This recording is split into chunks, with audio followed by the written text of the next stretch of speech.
একজন রাজনীতিবিদ ব্যবসায়ী হবেন কেন? আরে ভাই, উনি কি ভিক্ষা করে খাবেন? সিভিক রয়্যাল রিসর্ট কিনুন আভিজাত্য, নিশ্চিত করুন ভবিষ্যৎ। রাজনীতিবিদরাও তো খেতে হয়, বাঁচতে হয়। তারা তারা যদি মনে করেন এমপি হওয়ার আগে এই মীর শাহ আলম একজন ব্যবসায়ী ছিলেন। আমার কাছে ছোট্ট একটা প্রশ্ন, আজকে সরকারের সমালোচনা করলেই কেউ গুম হবেন এমন পরিস্থিতি আর নেই। জুলাই বাক স্বাধীনতা নিশ্চিত করেছে এমনটা জানিয়েছেন প্রধানমন্ত্রী তারেক রহমানের রাজনৈতিক উপদেষ্টা রুহুল কবির রিজভী সকালে রাজধানীর IUBT ক্যাম্পাসে তারুণের স্টার্টআপ ও সম্ভাবনার বাংলাদেশ শীর্ষক আলোচনা সভায় তিনি এসব কথা বলেন। কিন্তু আমরা দেখলাম বাক স্বাধীনতার কারণে একটা টেলিভিশনের ডিজিটাল বন্ধ হয়ে যায়। তারপরে যদি বলি সাইবার হামলার অভিযোগ ওঠে, যদি বলি স্থানীয় সরকার প্রতিমন্ত্রী মীর শাহ আলমকে নিয়ে অনুসন্ধানী প্রতিবেদন প্রচারের পর এটা একটা ঘটনা ঘটে। তাহলে আমি বুঝতে পেরেছি প্রশ্ন। দেখুন, বাক স্বাধীনতা একটি বিষয়, আর একজন প্রতিমন্ত্রীকে নিয়ে সংবাদ প্রচারের কারণে আপনি যেটি বললেন সেটি স্বাধীনতা হরণ করা না, ওটি রাষ্ট্র করেনি। ওই টেলিভিশন কর্তৃপক্ষই কিন্তু লিখিত স্টেটমেন্ট দিয়েছে যে সাইবার হামলার মুখে পড়েছে। সাইবার হামলা কিন্তু সরকার করেনি, সরকার করেনি। মীর শাহ আলমকে রিপোর্ট করার কারণে মীর শাহ আলমকে এখন মনে করেন আপনাকে প্রচন্ড রকমের আপনার দর্শকরা ভালোবাসে, আপনাকে নিয়ে ধরুন আমি একটি কুৎসা রটিয়েছি সামাজিক যোগাযোগ মাধ্যমে। সরকারের অংশ না, এটি সরকার অ্যাকশন নিয়েছে। এটি এই সাইবার হামলার কি সরকার করেছে? সরকার করেছে, আমি বলি কোন ব্যক্তির বিষয় সরকারের উপর আমরা চাপিয়ে দেই। সরকারের অংশ তো যখন তাকে বলা হয় সরকারের অংশ, আপনি শুনুন, সরকার তাকে জবাবদিহিতার আওতায় আনছে কিনা সেটি প্রশ্ন হওয়া উচিত।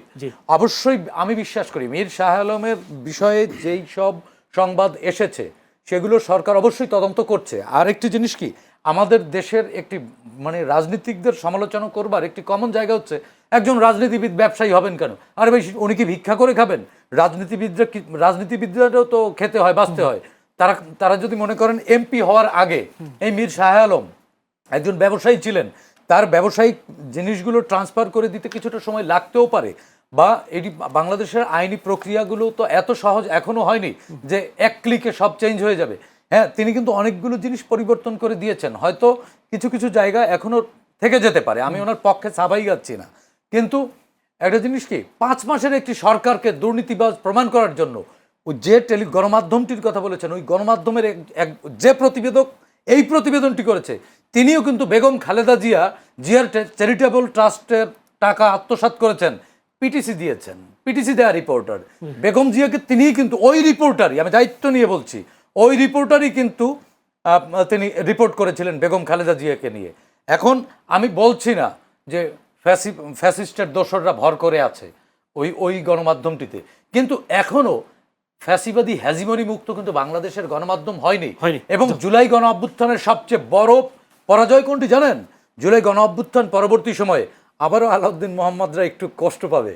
জুলাই গণ অভ্যুত্থান পরবর্তী সময়ে আমরা ফ্যাসিবাদী অর্থনীতি এবং ফ্যাসিবাদী প্রচার যন্ত্র এই দুটি ভাঙতে পারিনি বলে এখনো ফ্যাসিবাদ নানানভাবে হুইসপার করছে।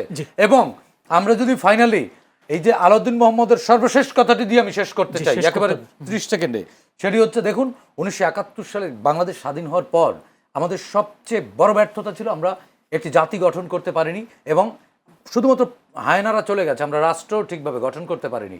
ওই ব্যর্থতার কারণে 90 এসেছে, 24 এসেছে।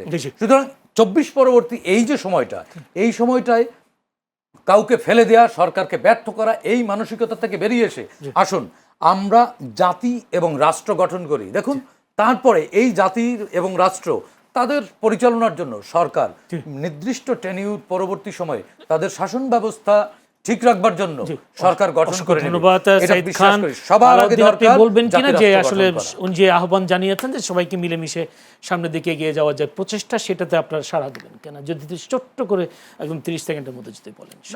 তো একই মানে এটা তো সহমত আর কি, ধরেন ওনার তো আসলে বিএনপিতে অথবা সরকারের উপর ব্যাপক হোল্ড আছে বলে আমার মনে হয় না। তো উনি যেরকম নাগরিক, আমিও এরকম নাগরিক, আমাদের প্রত্যাশা কাছাকাছি। জি, অসংখ্য ধন্যবাদ। দর্শক, এতক্ষণ আলোচনায় ছিল আমাদের সাথে যারা ছিলেন তারা হলেন সাইদ খান, সাংগঠনিক সম্পাদক ঢাকা সাংবাদিক ইউনিয়ন, এবং যুগ্ম সম্পাদক দৈনিক কালের কণ্ঠ ছিলেন আলাউদ্দিন মোহাম্মদ, যুগ্ম সদস্য সচিব এনসিপি। দুজনকে অসংখ্য ধন্যবাদ আজকে আলোচনায় আমাদের সাথে যুক্ত হবার জন্য এবং তাদের মূল্যবান কথাগুলো আপনাদের সামনে তুলে ধরবার জন্য। দর্শক, এতক্ষণ ধৈর্য ধরে আপনারাও আমাদের এই অনুষ্ঠান দেখবার জন্য আপনাদের প্রাণ ঢালা অভিনন্দন এবং শুভেচ্ছা জানিয়ে আজকের মতো শেষ করতে চাই। আগামীকাল একই সময়ে চ্যানেলের সংলাপ অনুষ্ঠান দেখার আমন্ত্রণ জানিয়ে আজকের মতো বিদায় নিচ্ছি। ভালো থাকবেন সবাই। আমি আখি আলমগীর স্বাগতম জানাচ্ছি সিভিক রয়্যাল রিসর্টে। কুড়িল থেকে মাত্র 10 মিনিটের দূরত্বে 93 বিঘা জমির উপর আমাদের প্রকল্পে থাকছে রাজকীয় আইকনিক টাওয়ার ও নিজস্ব হেলিপ্যাড।